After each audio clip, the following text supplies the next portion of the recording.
for step 19, attaching the RC equipment. Well, we have to put all of the equipment inside the box that we just installed the servo into.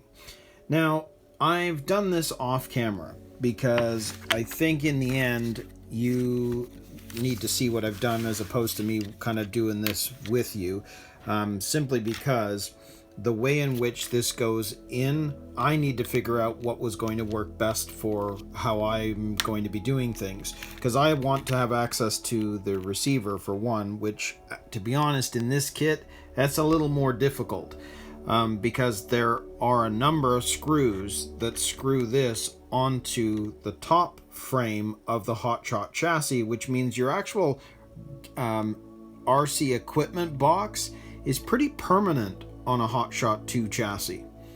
I may leave this in. I do have a spare and I might use that instead and just let this one stay with the car, but I'm not sure. But anyways, in terms of positioning, I've positioned it the way that they suggested, because with all the cables coming off at the back end, you could then use these zip ties to tie the motor cables off to the side. And because this is an older 105 BK Tamiya speed controller, there isn't a brushless wire to worry about.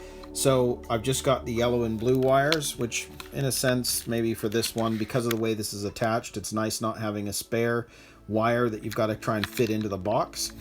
This, I know that this is going to attach to the top. There's a spot for it. So I'm not sure what I'm doing with the cables yet.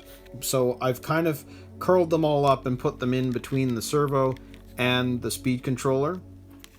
And then they show that the cable for the battery is supposed to go off the other side using the zip tie as well, which I have done, which you can see there.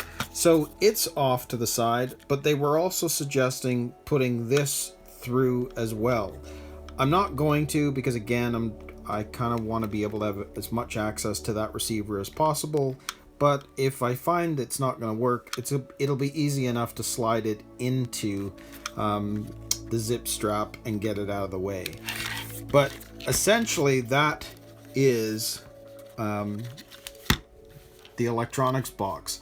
There's not a lot to it. I think for depending on your speed controller that you get, you're going to need to sort this out for yourself in the best way possible that works for you.